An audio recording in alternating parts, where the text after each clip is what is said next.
Me friends, settle in, fill your tankards, and let me regale you with the next chapter of the Curse of Fate. This tale brims with intrigue, cosmic wonders, and the foreboding pull of destiny as the children of the Crescent Moon embark on yet another perilous journey. Our tale begins where we last left off, with the heroes at the Red Herring Inn in the Radiant Citadel.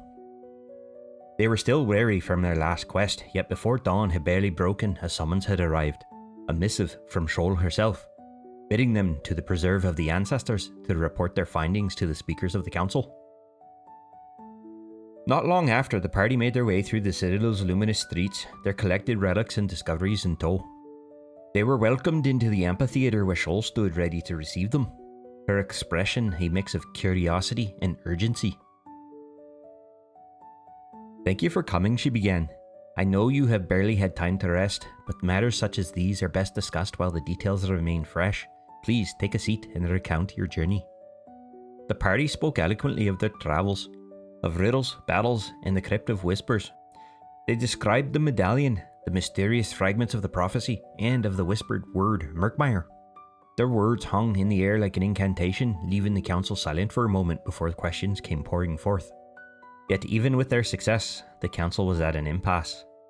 The meaning of Murkmire eluded them, and though Shoal examined the medallion and the spherical device they had recovered that held the fragments, she revealed no new insights. It was then that the Amethyst Incarnate, an awe-inspiring tiger formed of glowing purple gemstones, stepped forward, its massive form radiating an ancient and otherworldly presence. "You carry a presence most familiar to me," the Amethyst Tiger spoke telepathically, its voice echoing in their minds like the tolling of a great bell.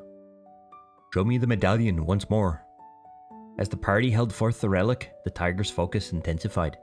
Then, suddenly, a great cry erupted, felt not through their ears but deep within their minds, a cacophony of sorrow and joy that echoed through the amphitheatre like 1,000 voices weeping and cheering at once. "Shoal," the tiger commanded, "purge the Preserve of all save the children of the Crescent Moon and thyself. Preserve shall remain shut until further decree." Stunned, Shoal took a moment to collect herself before ushering the council and the onlookers out. And while it took some time for all peoples to be ushered out of the Preserve, the great doors to the Preserve boomed shut, sealing the party within. The sound echoed so solidly throughout the Preserve, it became an indication of the weight of what was to come. The Amethyst Tiger stepped forward again, its gem-like eyes piercing as it took in the party. "Thou hast borne back with thee a dormant gem of the Sapphire Incarnate. I sense within it a kernel of its being, a single spark. Thou must aid us in bringing our kin back to life, for with enough of these sparks we may bring the Sapphire Incarnate back, and perhaps rediscover a world once thought lost." The other incarnates meanwhile had circled closer, their forms radiant and imposing, leaving the party with no avenue of retreat. "In thy travels, seek those who wrought the Subsidian Reliquary," the tiger had continued, "for therein lies the key to unlocking its secrets. Thy journey shall require greater skill, yet the path is clear. Thou art tasked with a great, great burden." With that, the incarnates withdrew, leaving the party to process the magnitude of their mission. Realizing they now had multiple avenues to choose from, be it their continued search for the pieces of the prophecy, working to find their way back to Earth in their own cycle of time, and now finding out how to restore an incarnate and discovering the makers of the obsidian relic, the party was beginning to feel overwhelmed. Shoal, collecting herself, addressed the party. "This is both a burden and a gift. What you carry is of incredible significance. If word of this gem ever spread, others might seek it for their own ends. Yet it is also the first step of bringing back the Sapphire Incarnate and finding a lost people. With this, you must tread very, very carefully." She advised the party to continue their training, urging them to refine their skills in preparation for the trials ahead. And for 10 days, the party returned to their instructors, honing their craft and growing stronger with each lesson. However, on the 11th morning, another summons had arrived. This time, the Preserve of the Ancestors was sealed, its great doors flanked by curious onlookers. It was here that the party met Captain Aldrich Valen, a tall, stern man who ensured their safe passage into the Preserve. With the crowd cleared and the great doors opened, the party entered once more to meet with Shoal, "Congratulations," Shroll greeted them. "Your instructors speak highly of your progress, and I can see that you are ready for your next trial. The task is urgent, and it comes with great risk." The party then noticed that she was the only one present. When questioned, she indicated that this particular task was a little bit more clandestine in nature, and thus was left on her hands to handle. As a result, she was going to be the sole guide to lead them to their next contact. She led the party from the preserve through the bustling streets of the Citadel and into its shadowed lower levels. Here, where the vibrant murals of the upper city faded into crumbling stone and peeling paint, they approached a modest structure. As they were arriving, Shroll told the party that they had simply not yet had the means or the time to repair this portion of the city. And while people did live in this area, they were not in squalor. As a result, while not inherently dangerous because of the people, it was still risky to wander around due to the conditions of the structures. When the party entered the structure, they found that within was a chamber of opulence, golden filigree shimmering along the walls. At a grand desk sat a sharp-eyed woman whose graceful movements betrayed her experience in both stealth and command. As the woman rose and approached them, the party realized that the entire volume of this particular room exceeded that of the structure outside. It confused them for a bit. "Welcome," the woman said as she approached. "I am Meera Rameer, a handler for the Golden Vault. I believe that we can help one another."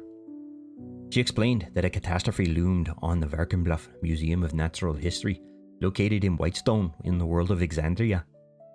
The Murkmire Stone, a seemingly innocuous artifact, was in truth an eldritch creature poised to hatch and unleash devastation upon the city. Meera had also revealed that the museum might hold another prophetic device like the one the party had already recovered. "We must act quickly," she urged. "Time is short, and we must get in and get out before the stone hatches, or worse." After a moment's consultation, the party agreed, and soon found themselves aboard a sleek and deadly spelljammer ship, the Voidpiercer, piloted by a silver-scaled dragonborn captain named Calith Varnax. The Voidpiercer cut through wild space and the Astral Sea with a predatory grace, its crew seasoned and efficient. This was clearly evident when a vampirate-crewed Hammer-class spelljammer ship tried to intercept. It was immediately after the Voidpiercer had exited from the Maelstrom Gate that connected the ethereal plane to wild space. With quick wit and grace, the Voidpiercer was able to slip away from the pirates, and shortly thereafter reached the Astral Sea. Along the way, the party learned the intricacies of the spelljammer ship, from gravity planes to the dangers of the air envelope. They also learned how to fire the ballistae in the event that they may have to be used. The rest of their journey, however, was quiet, yet filled with reflection, as the infinite beauty of the Astral Sea unfolded before them. A boundless expanse of shimmering silver, dotted with distant stars and worlds. But the calm gave way to tension as they entered wild space near Exandria. The looming sight of Ruidius, the cursed red moon tethered to the planet by a bridge of magical energy, cast a shadow over the crew. "This world teeters on the brink of destruction," Captain Varnax warned. "We must act swiftly. There will be no miracles here." The Voidpiercer circled around the planet and descended near Whitestone, landing in the early morning light. There the party met Dr. Cassie Danielle, a scholar desperate to stop the Murkmire Stone from hatching. "The stone must be contained," she pleaded, offering the party a bag of holding and gold for their aid. "If it hatches," she said, "it will devour everything in its path. I believe you may also find something of importance to your quest within the museum, as it was communicated to me by Meera." She indicated that in the lower bowels of the museum, a device that was very similar to what was described to her happens to be placed on one of the shelves. Thus, she felt that there was a connection to the party. And so, the party prepared to face their next challenge, stepping into the shadow of Exandria's impending doom. But that, my friends, that is a tale for another day. Raise your glasses, for the children of the Crescent Moon march ever closer to their destiny, their burdens heavier, their trials greater. The next chapter awaits, and when that time comes, I shall be here to share it with you.